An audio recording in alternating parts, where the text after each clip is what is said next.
We've been making a difference for a long time, I think, and partly, of course, always in alliance and in partnership. So thinking about what we want to do with the challenges, I'm just going to go straight into the same model of four panelists with a lot to share and a lot to think about, who'll make very short interventions on some of the different dimensions of what we're doing in terms of responding to our crisis, building resilience, and then open it up again for discussion and conversation with the panel and then also with you. So I'm going to turn first to Pat Mooney, who is, again, a member of IATP's board and the former, I think, founder as well as director of the ETC Group, an organization that we work with closely, with a global model organization. I think of it as Canadian, but that's probably my home bias. To talk about feeding the world, this idea, because ETC Group, one of the very important contributions they made to this debate some years ago now, was to challenge the idea that actually people were being fed by these very concentrated sources of a handful of grains, and to surface, to visibilize the peasant web, the food systems that were informal, often uncounted, but providing an enormous amount of food and food security for people around the world. Thanks very much, Sophia. I have to say that Shefali stole my thunder by answering my question, which was that, but very succinctly, more succinctly than I will, because she clearly said that one of the solutions is diversity, and the other one is resilience. They're not exactly the same things, and they do have to go together, I think. And I really do agree with that, and I think we have in civil society, in both the peasant communities and indigenous communities, the real capacity to do those things and to get us to a safer world. So that's me being hopeful. And I'm also hopeful about some data that we've put together with, and IATP has been very much involved with this, along with a number of other organizations, trying to understand, well, who is feeding us now? Because you've got to work from where you are to get to a better place. You don't reinvent the wheel in the middle of a disaster. You try to build from what you've got. What we've got is a highly vital, creative, diverse, resilient food system under enormous attack, but still feeding 70% of the world's people. And let me be quite precise about my language here, that peasant production is now providing the food, most of the food that feeds almost 70% of the world's people. More than that, perhaps. It might be closer to 75%. And it's a figure that we first started to work with about 2009 or so. Many organizations, again, IATP is certainly key among them, started to work on that figure, saying, well, how true is this? We're getting responses back to us on that figure coming from The Guardian, for example, saying that we won't publish, we'll publish your op-ed piece, but we won't say that 70%, we'll say it's 35%.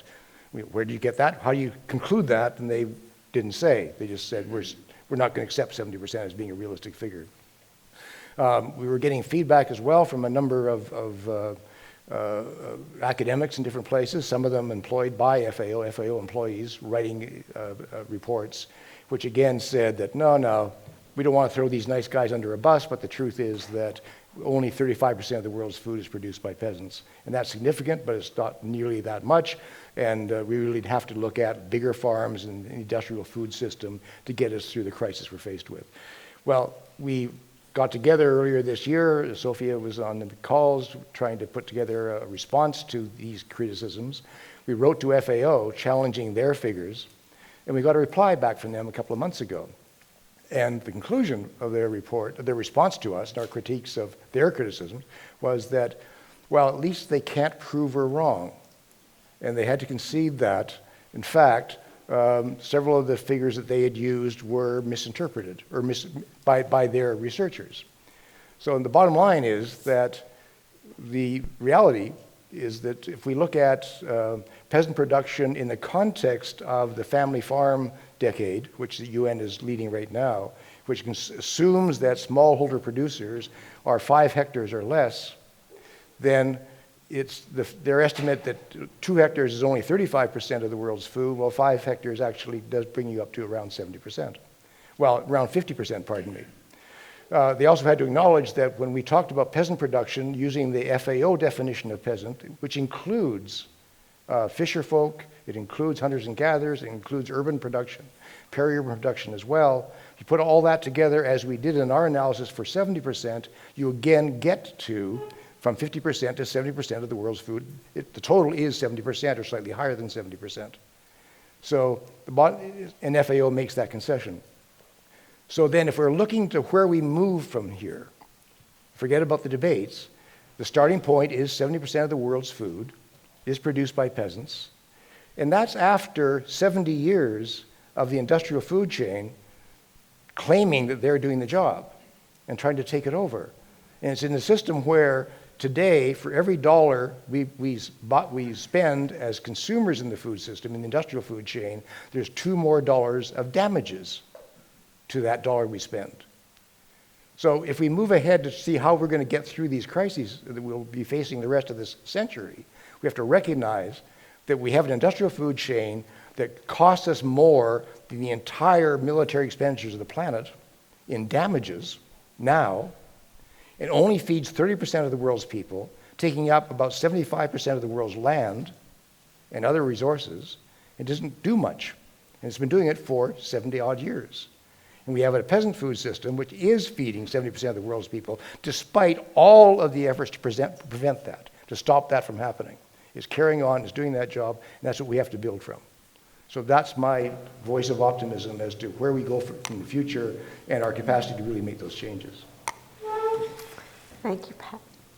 I'm going to turn next to Rose Williams, a trustee and now executive director of Firewatch in South Africa, based in Durban, South Africa. And Rose is going to talk about protecting our landscape's adaptive capacity as well as growing more food. It is really great to be here, and it feels a very long way away from home. It's quite interesting being here in America, in Minneapolis, and seeing how different the context is to where I come from in South Africa. And in many ways, this topic, it's challenging to speak about, but there's something about the global context that we all faced and the connectedness that we all have. So when one's here, it's actually quite difficult to think about the climate crisis. It feels as if everything's working, that there are no shocks imminent, that there's plenty of food, plenty of water, and it's quite difficult to think that maybe things are really different. And we do know, as the previous panel spoke about, the climate crises that are facing the world and also facing this country. So there's something about the way we approach this. It has to be at scale, at a global level. So the first part of my 5 minutes was protecting the landscape's adaptive capacity. And if one looks at this, I think there's something about what we mustn't do. And that is, if you look at the food system, it is the industrialized food system. There's something there about the impact of it on climate, what it's doing to climate change. And simply by changing that food system, one's going to be doing something very positive. And the promise of agroecology, and it's more than a promise, is something which speaks to this. So agroecology, if you look on the IATP's website, you'll find plenty on agroecology. Many organizations throughout the world are focusing on it, and Pat has spoken, others have spoken about the mobilizing that's happening worldwide. And that, if you look at agroecology, you will see it in South America, in Africa, in the US as well. Agroecology itself promotes food sovereignty. So this is where you're not speaking about food security, which many countries have. My own country has as well. We've got at the national level, there's food security, but many, many people go to bed hungry. We know it's much more than producing food or having food at a national level. The way agroecology is done speaks to diversity, And this diversity is not only important for nutrition for people, but it's also the genetic resource that we have in the face of climate change. So the diversity that one has, the biodiversity, is really important for us in terms of resilience. Pat spoke about the peasants producing 70% of the world's food. It's not only the food that's produced, but it's also the biodiversity that is protected. So there's something there which is really important. You protect that, and you're protecting food for the people, and you're protecting biodiversity. I wanted to end off about the mobilizing force that we can see in agroecology. At the African level, the Alliance for Food Sovereignty in Africa are calling for agroecology to be the centerpiece for our work at the COP27. One might think that there's very little that one can do because of the extreme context that we are faced in terms of climate change. But the more that one looks at it, the more you look at the inspiring work that's happening, the analysis of the systems that we face, I think there's a lot of room for hope. I want to just end off with a focus on the word agroecology. It's been undermined a lot. You can see that it's been co-opted. There's something about narratives being co-opted. But I think the more that we can really have a look at the meaning of agroecology and hold to it, that there really is promise for us. Thank you. Thanks so much, Rose. Let me turn to Daniel de la Torre Ugarte, also a board member of ITP for a number of years now, and had a long history working as an agricultural economist at the University of Tennessee, and now continues that relationship, but is also working in the University of del Pacífico del Sur. Great. So an ag economist we've cooperated with for many, many years, in fact, as IATP. But talking about trade, the race to the bottom or mutual aid, the role of trade in an era of climate change. Great. Thank you, Sophia. Great to be here. And usually trade is the devil. But what we have to understand is that trade plays two roles. One is trade allows us to diversify the risk. If we don't have it, we bring it. We can call it trade between communities inside a region or a country, or trade between countries. That is trade, okay? For a long time, our view on trade has been that we have to be more productive, we have to go for the cheapest source of production and to become more efficient.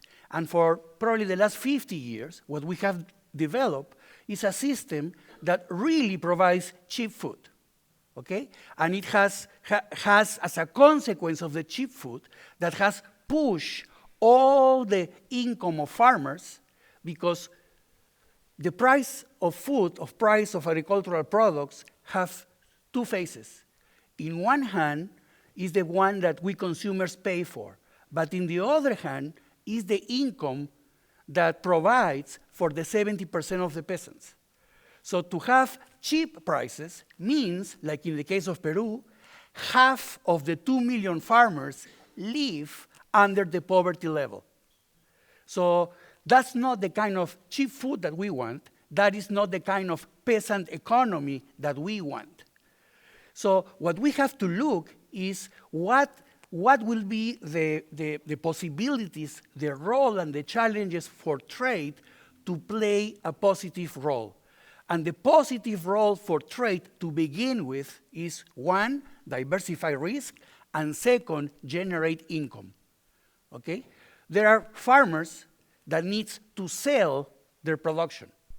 In Peru, for instance, staple food, potatoes. Whenever we have a good harvest of potatoes, what happens with the price? Go down. Can we store potatoes? No, we cannot store potatoes.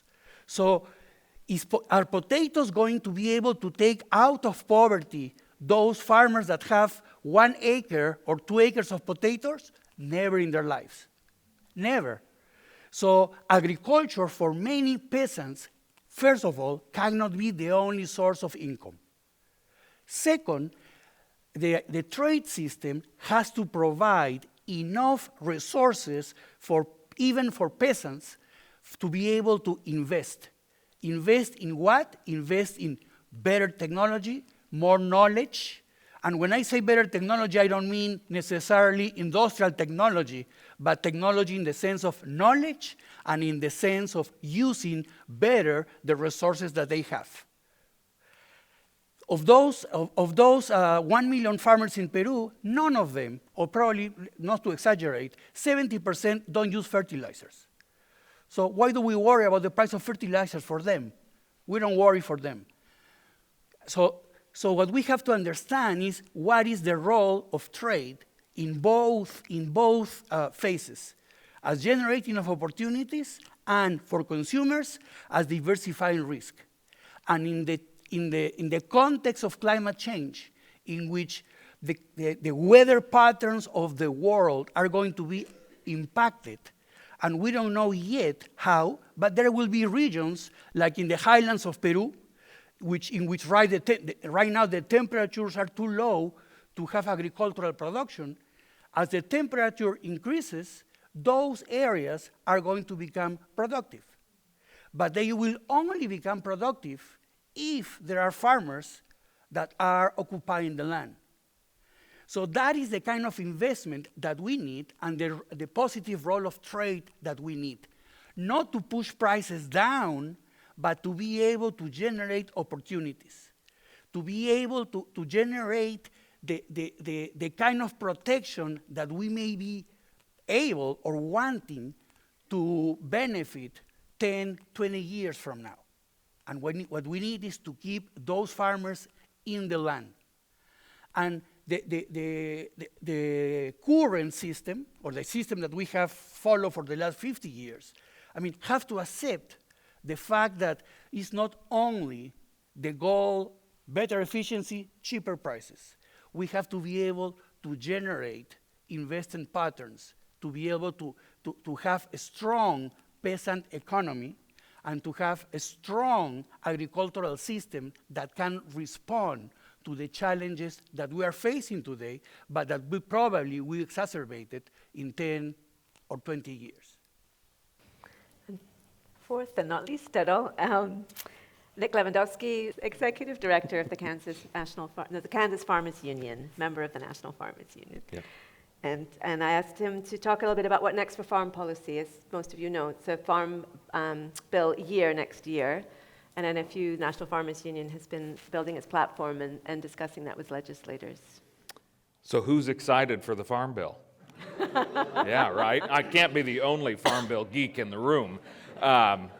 So every 5 or 6 years we get excited, right, and come together and pass this wonderful piece of legislation, which I truly believe is the most bipartisan piece of legislation that we pass every 5 or 6 years. It is the most American piece of legislation because we have to come together and compromise on it. And it's always interesting to see how it all plays out. You know, right now things have been kind of quiet. You know, they've held some hearings and there have been some listening sessions, and they've, you know, the chairs have gone to their respective states and held their little powwow sessions, whatever you want to call it. But it's waiting on what happens 6 weeks from now. You know, is the House going to flip, you know, to the Republicans? Is the Senate going to stay with the Democrats? You know, what's going to happen politically in 6 weeks is going to drive the narrative for the Farm Bill, you know, between now and when the current Farm Bill expires on September 30, a year from tomorrow. The current Farm Bill expires. So the clock is ticking. And we need to get involved in this, whether that's as individuals or whether that's through farm organizations like mine or IATP or you name it. And you'll find outside I've got these hand cards that came from our legislative fly-in that we did a couple weeks ago to Washington, D.C., 250 50 farmers from across the country flew to D.C. and met with USDA, met with the Department of Justice, met with senators and members of the U.S. House of Representatives, especially these key members of the House and Senate Agriculture Committees, even had a meeting at the White House to talk about these priorities, the organization's priorities. And, just high level, we want to strengthen the farm safety net through increased price-based triggers and commodity programs to reflect higher prices and input costs. We want to expand and enhance permanent disaster programs so that family farmers and ranchers are able to bounce back quickly when severe weather and other loss events take place. We want to build upon conservation programs to help family farmers and ranchers address the climate crisis.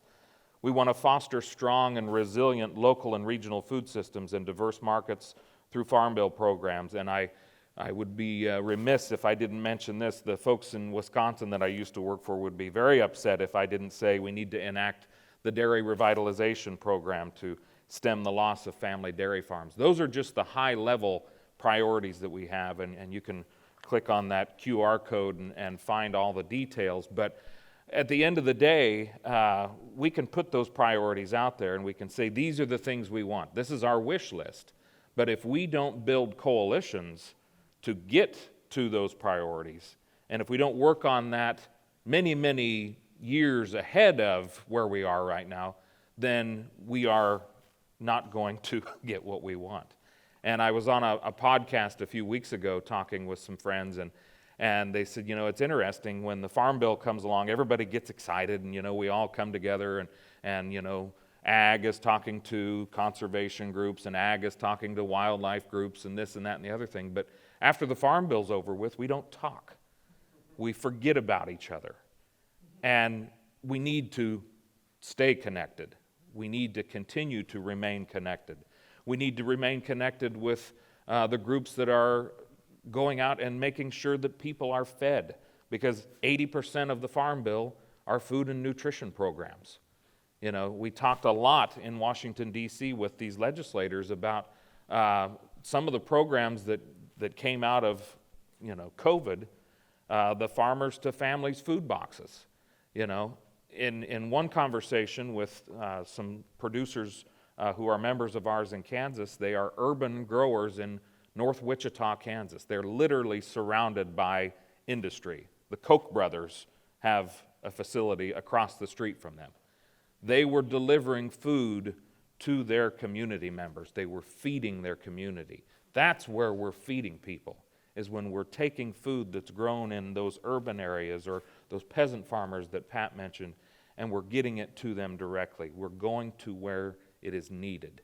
And then on the other hand, earlier this week, I was on a farm in Lawrence, Kansas, near Lawrence, Kansas, and they were talking about all the wonderful, fresh-grown food that they were growing year-round during the pandemic that was going into the community there. So that program's gone now, but that's a program that could be renewed again through the Farm Bill and extended. So there's hope. Thank you so much, Nick. I'm going to cheat a moment and just say a couple of things about IATP and where we touch on all this, and just to maybe explain a bit what we do and how we work, and take up all four very, very briefly. So one, in terms of numbers, what do we count? How do we count? How do we know where we are? And IATP, I think, has always been about challenging the assumption about where we are. So, are we in a position of surplus and therefore need export markets, or are we in a position of surplus, therefore we need some price controls and some ways to think about other uses for the land so that we can increase and reduce production as it's needed?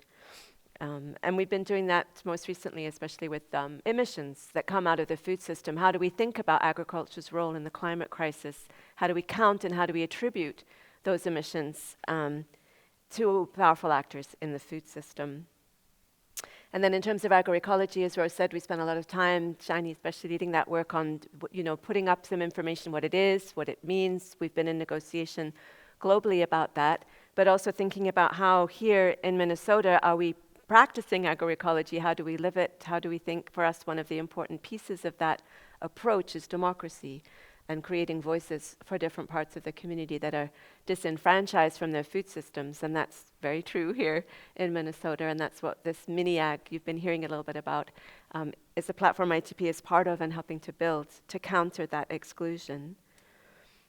And in terms of trade, I think we've worked on trade for a long time, and as Danielle said, trade has been a vehicle for facilitating a movement of capital and of creating models of production that have done a lot of the damage we're thinking about. I still come back to the idea that trade is a relationship nonetheless, and one with opportunity and potential. And it's very hard for me to imagine a world created out of war and colonialism, boundaries that are decided not by food system needs or population, sort of even history or tradition, coupled with climate change and unprecedented speed and change in what we're coping with, and not see how food is going to have to move across borders. We're going to have to think about how that movement happens and think about ways to negotiate that is recognizing the public obligation for food and not just the market needs for food. A lot of our trade rules are basically determined by that commercial imperative and have not left space for the government imperative to, for example, protect the right to food.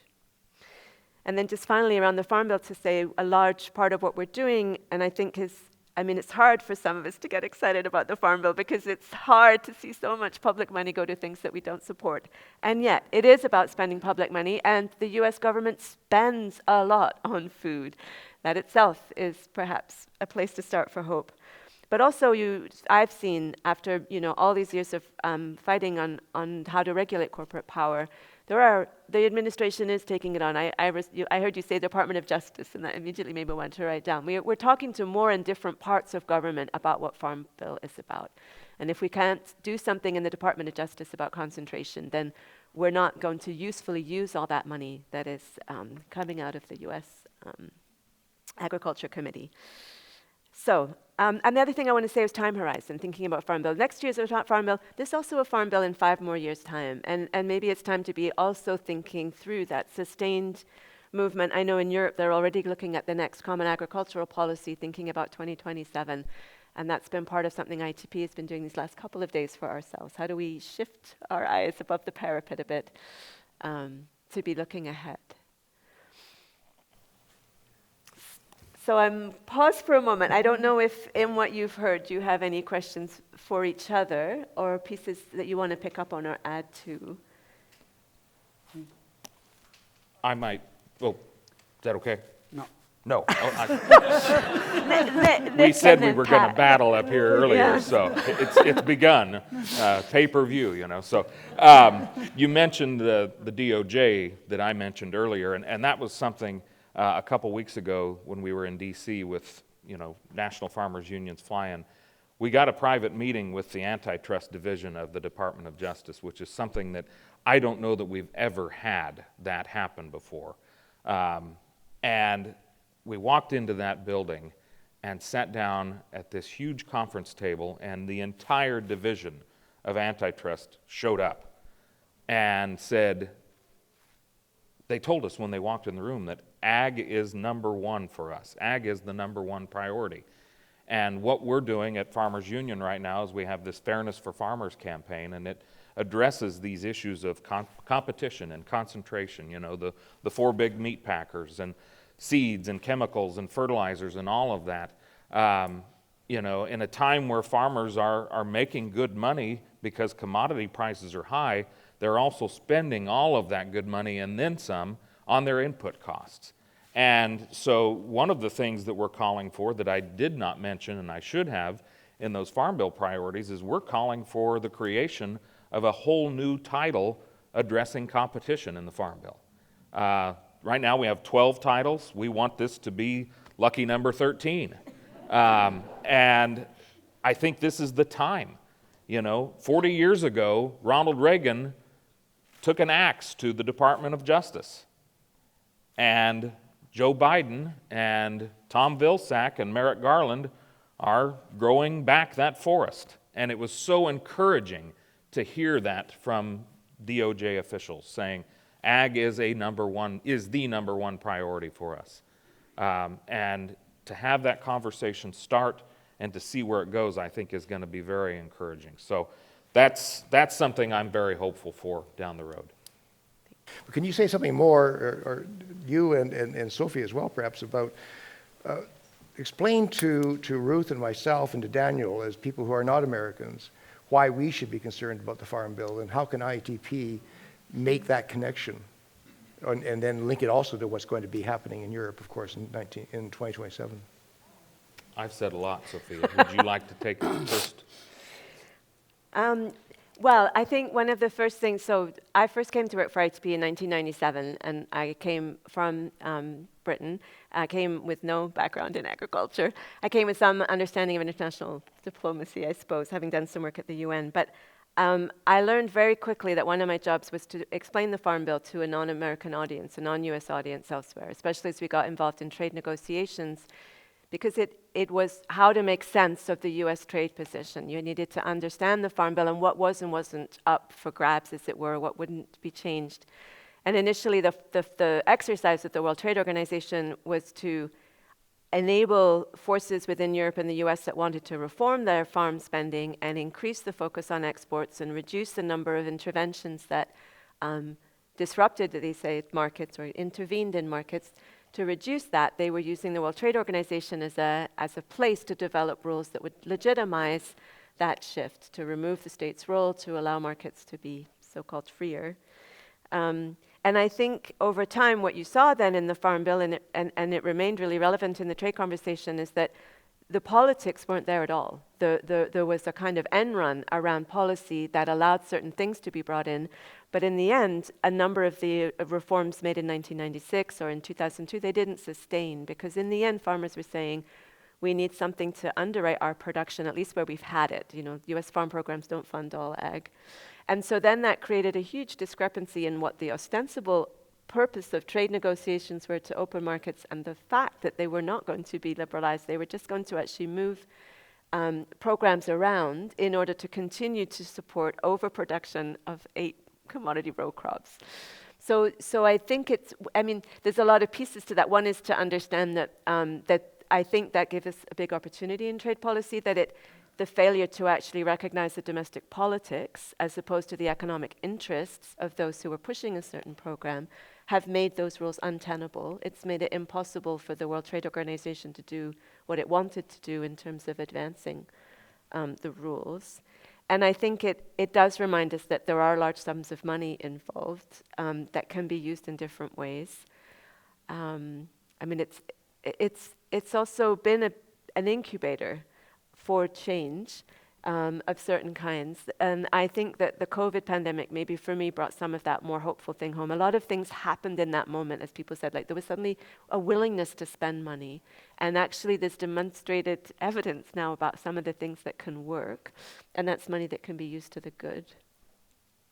But I mean, Canada has something that's not entirely different with its sort of every 5 years, the federal government has agreements with the provinces on how they're going to support a much more federated, much more decentralized model of production. And these are places where there's a public conversation about what do we want our public money to be used for. And I think that's a really important reason for us not to give up, despite the seeming intractable politics of the Farm Bill. It is our money, ultimately. And in our case in Minnesota, it's our senators and our congresspeople who are very involved in those discussions. And we want public money to be invested in agriculture. We don't want to dismantle it the way that the World Trade Organization agreement envisaged. And so we have to be present to say, this is how we think we can use this money differently. But also, I think if we can bring in international voices, and that's been part of, I think that was part of Mark's vision at the get-go, you can also talk about how Farm Bill affects others. How do we stop the damage that our farm programs create by generating these surpluses of commodity that then end up flooding markets elsewhere and undermining the production that we want? Yeah. There were two components of the Farm Bill that really were very positive for not only producers in the US, but producers abroad, which are the two measures that will control the excess production. One was some sort of set-asides, and the other the food reserves. And we have lost both of them.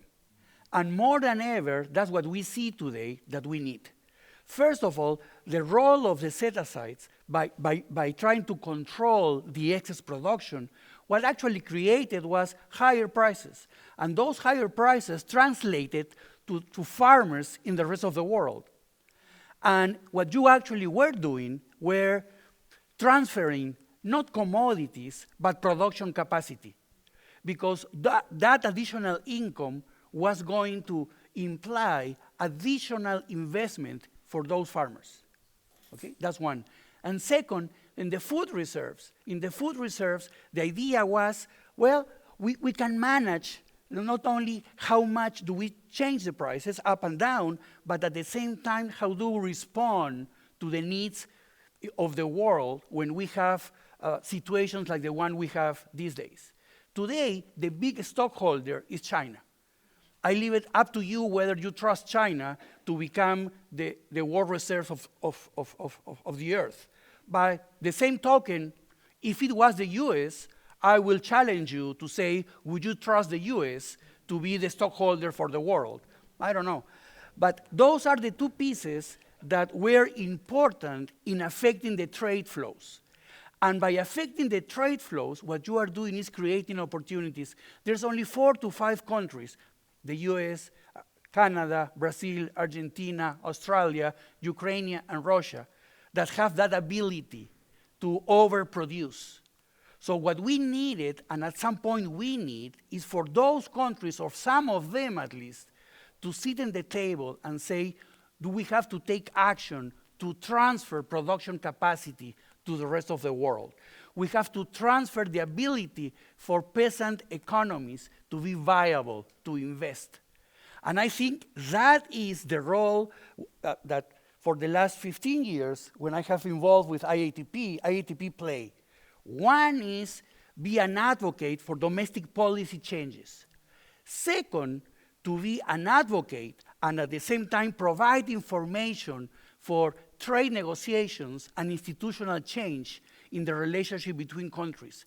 And third is to provide information, analysis to our partners to understand how the trade world works and what is the role of the US for them to apply that knowledge to drive domestic changes, domestic policy changes in their own country. And I think that is the hinge that IATP plays in the role of trade. And I think that to me was very valuable. Go ahead. Okay. Well, Ruth, the beginning of the pandemic, beginning of the war with Ukraine, there was a conference call, which one of the organizations, there was governments, but there was also the IFPRI, the Green Revolution's food policy organization based in Washington, said that in the conference call, well, the only place we're going to get more food is Africa. And what we've got to do now is plan for how we get more land in Africa, growing more food for the world. How does that make you feel? Yes.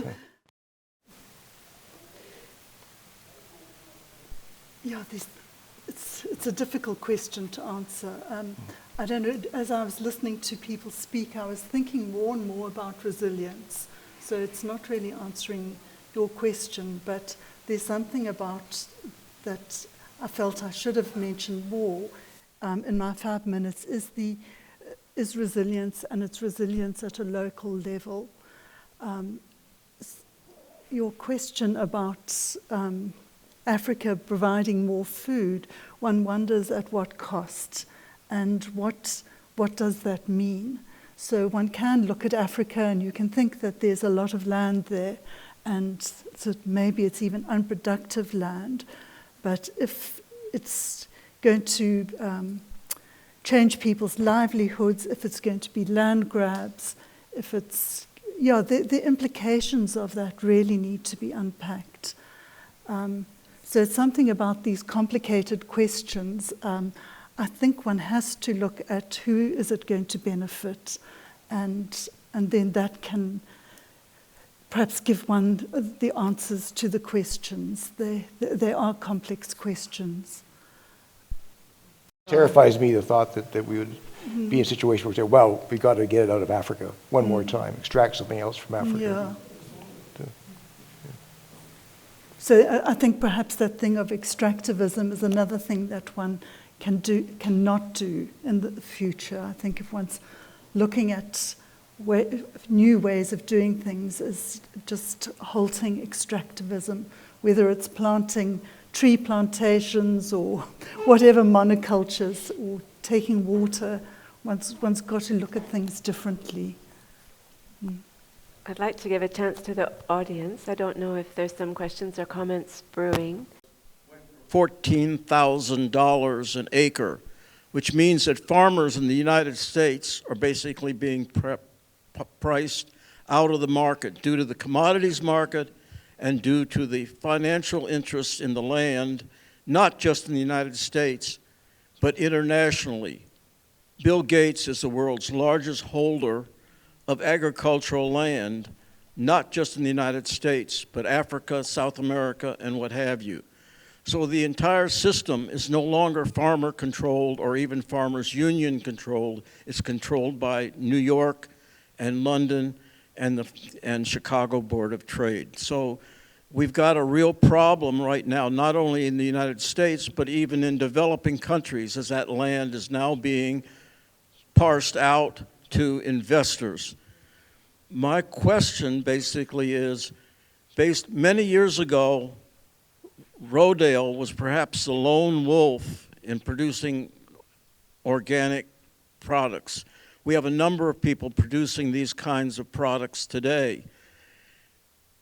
Agriculture today, right now, is producing organic, certified, and whatever you want to do in terms of land management, and just from the production side of it, to be able to compete with small farmers in the marketplace.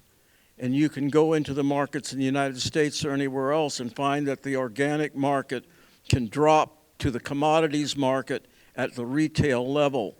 So the question has to do with what's going to happen globally to the small farmer as the large agribusiness industries are able to compete on the quality and the specifications of commodities, everything from lettuce to potatoes to tilapia. I think you've reframed the afternoon's discussion, that there's a number of economic forces that drive that imperative, and at the same time, I think there are lots of, there are spaces where other things thrive, you know, fair trade, I would argue, is one of those spaces. Some of the efforts to, one of the efforts that ITP is involved in around the Securities and Exchange Commission is requiring agribusiness to report their climate risk. These are mechanisms coming in from different sides that will highlight different kinds of vulnerability in the system that is there, and I think allow some of the diversity to thrive. But that really is the challenge for the afternoon. You mentioned the investor-landowner issue, and I live in a county of roughly 5,000 people in north central Kansas, and there are 2 school districts in that county.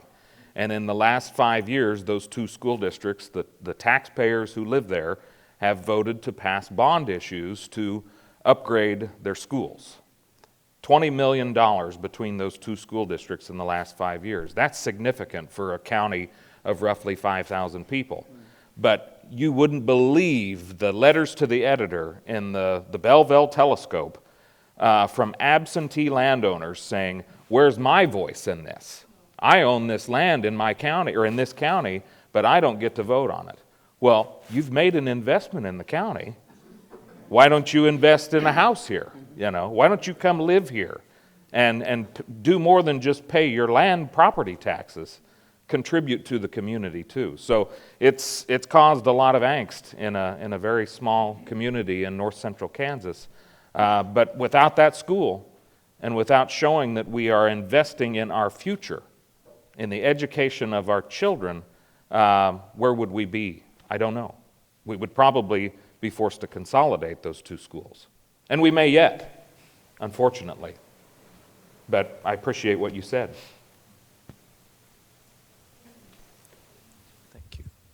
Hi, my name's Brennan. I'm a student at Macalester, and this question is kind of directed at Pat and Rose. But so when being a student, I'm oftenly surrounded by very smart people, whether that be professors or students. Though I would be hard-pressed to find many people who know exactly what agroecology is, or the statistic that you said, Pat, about peasant farmers feeding 70% of the world. So, Pat, you talked about how part of that might be because the media is not putting that out there.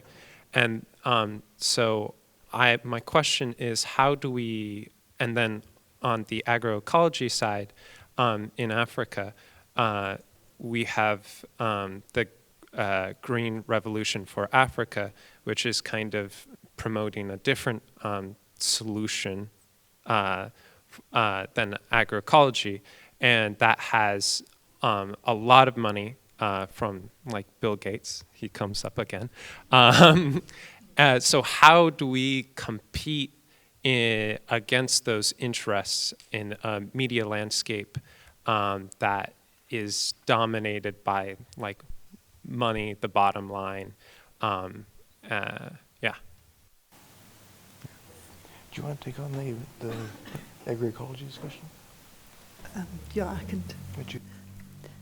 Yeah, so I'll speak to the agroecology, and so I think the thing about agroecology is it does speak to agriculture, it speaks to nature, but it also speaks to values and human rights and social rights and rights to a healthy environment. So it is a holistic, I think why it's quite difficult to give it a clear definition to it is because it is holistic. But people will say it's a science, it's agriculture, it's a movement.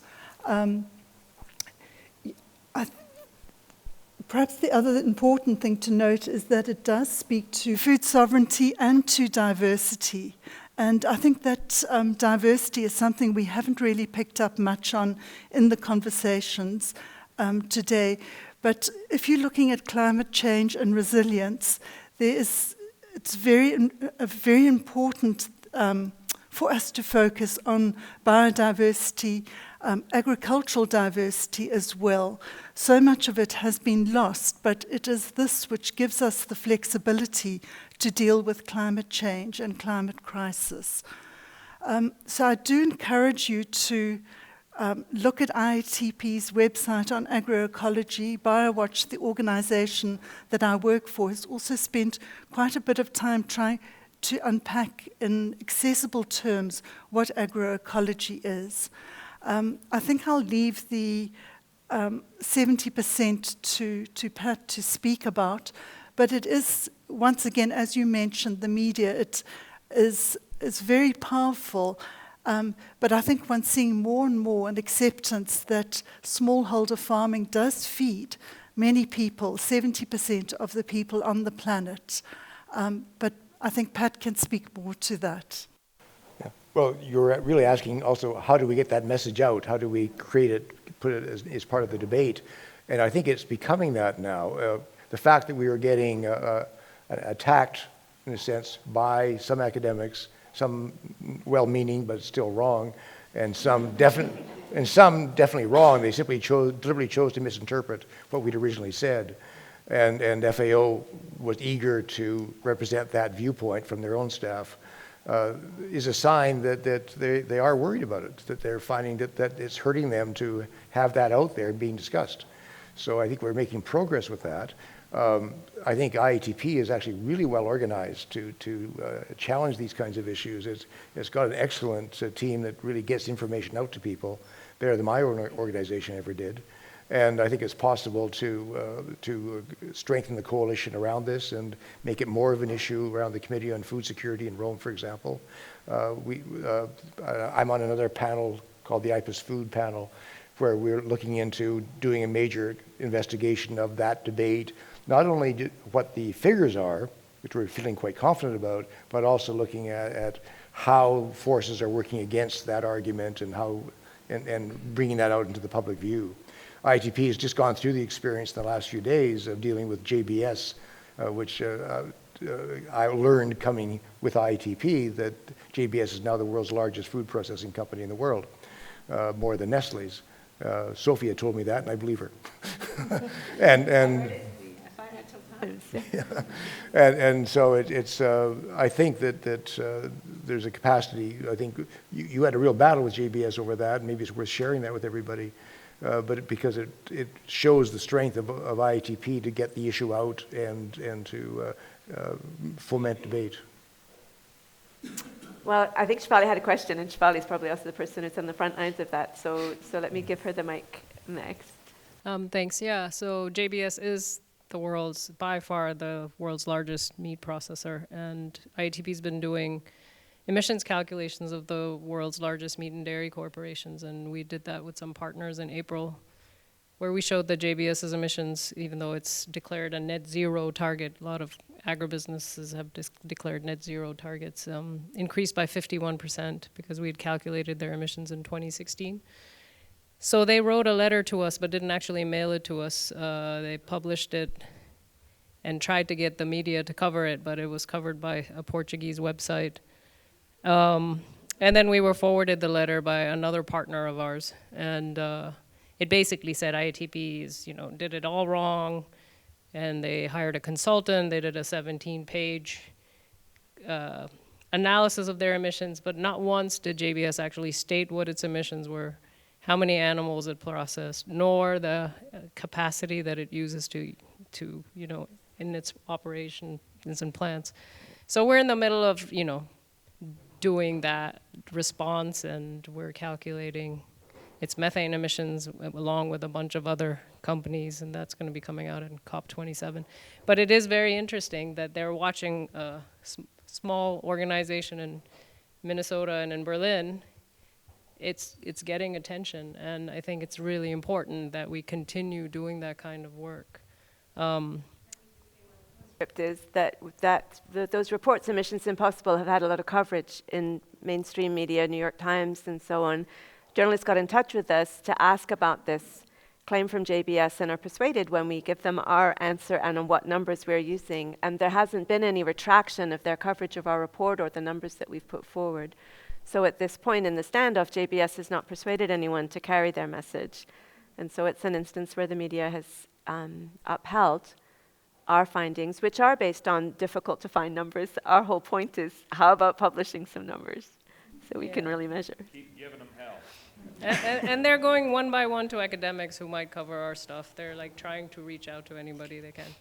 But the question I was going to ask each of you, since Pat had asked this in the last panel, if we do think, that resiliency is what we need in all these shocks, and in your space and where you are, what do you think is one policy, whether it's at the local level or at the regional level or at the global level, that you think, be it in the economic system or the food system, that you think would help, that we could get behind, that we should advocate for to build resilience for the food system? And maybe each of you could take that.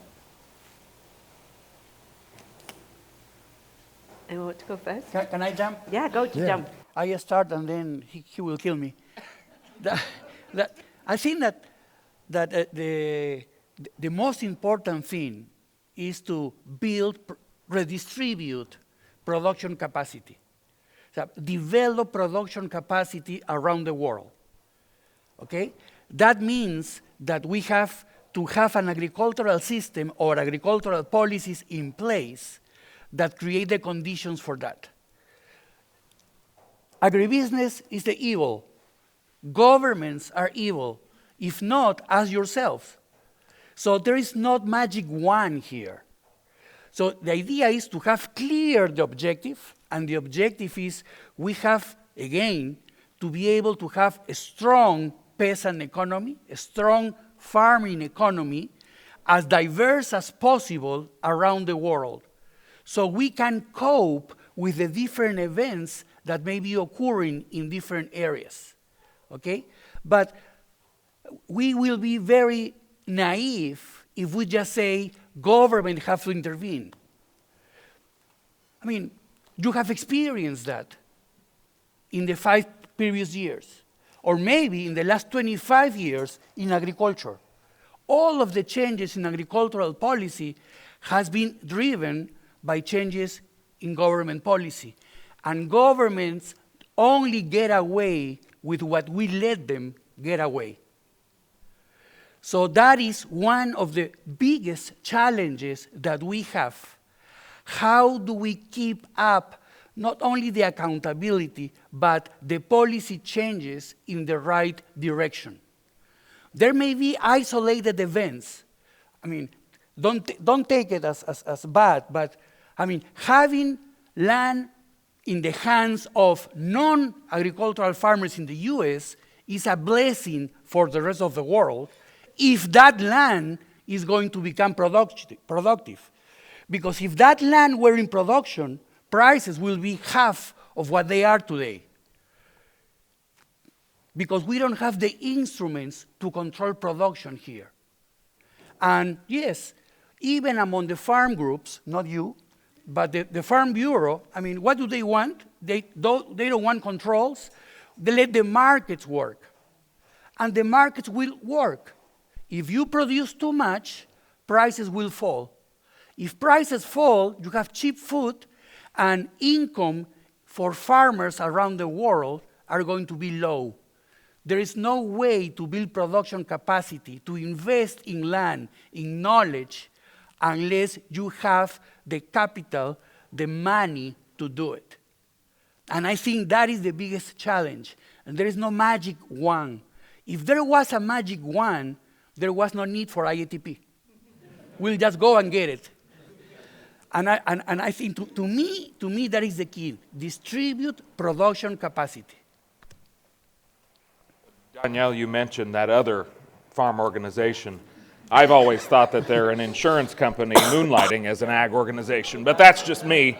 No names mentioned, of course. But I think about this in the work that we're doing in Kansas. I have to look at it in the spectrum of the state that I live in, the first of the rectangle states. You know, in the conversations that we had in D.C. 2 weeks ago, and all of these priorities that we listed out in front of staffers and members of Congress and the Senate, the one thing that they hung on to in those meetings was the local and regional food systems. Everything else was, well, this will work or that won't and this and that. But the focus always came back to local and regional food systems. And to have farmers, and especially farmers of color from Wichita, Kansas, there talking about the fact that they're feeding their community and they're tying it in with their faith. They're going into the churches and they're working with them. And they got the governor to come down, and it wasn't because she's running for re-election, it was because she wanted to see for herself what they're doing. That's where I think we're going to make real positive change. And you know, that's in Wichita. So what can we do in Kansas City? But then I also have to step back and think, what about in Republic County?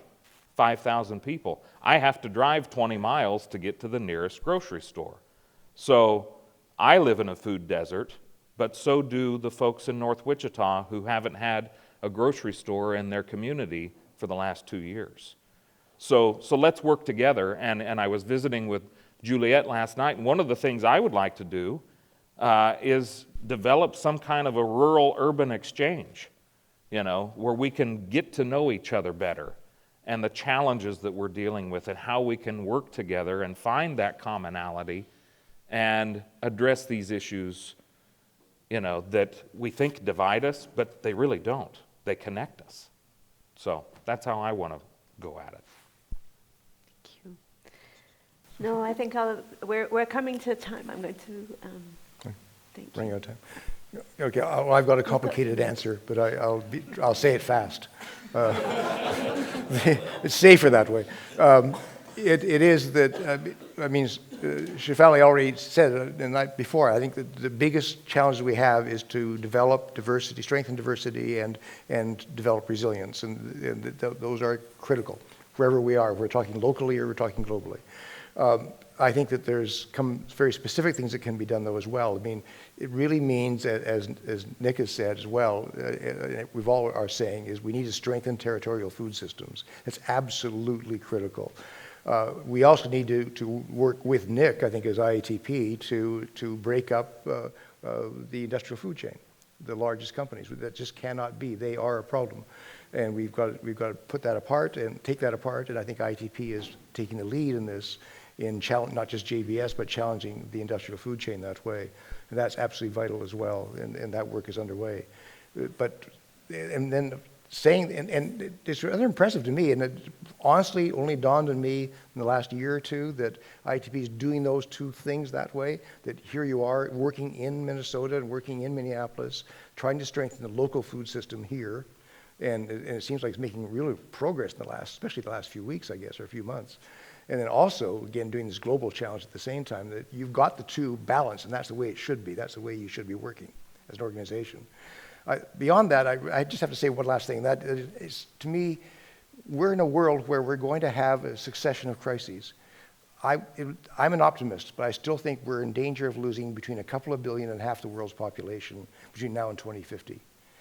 Between the climate crisis and the biodiversity loss and the wars and hungers that will go with that, it'll be hard for us not to have that happen. We're in a time of crisis. And with that reality, we've just got to work together.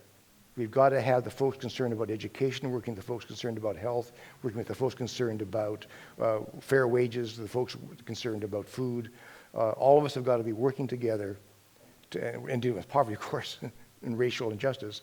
Those have got to work together to get us through this. If we can't do that as a local community, as a global community, we're really in trouble. And that's the biggest challenge, how we can cooperate together. And that's me sounding like an optimist. Rose. I'm just deciding whether to answer Shefali's question or not, because in some ways Pat's spoken to really what the crux of the matter is. But there's, when Shefali asked the question, from where I come from, we work with smallholder farmers, and there's a real push for them to to not stay at a smallholder level, but to be pushed into large-scale agriculture and into commodity agriculture. And I think that that's something that we, as an organization, really want to work against, because that's actually, it's speaking against resilience, it's speaking against so many things. And I think there's something that we can all do at our own local level, which will promote resilience. And so thank you for the question. Also to say, I hope this will be the first of many conversations. This is something that IATP has done in the past that I would like to bring back now that we're able to come together again, a space to be thinking about where our local and global concerns meet, to think about what we want from the Farm Bill from more than one perspective, all of those questions. So I just really want to thank profoundly everyone. There's been an awful lot of work gone into this event, as you might imagine. I don't think Claudia's in the room. She's been the kind of linchpin for IATP behind organizing this, but working with a lot of staff to put it together. And of course, all of our board who have come in person to meet for the first time in so long. So thank you and welcome, and look forward to seeing you outside.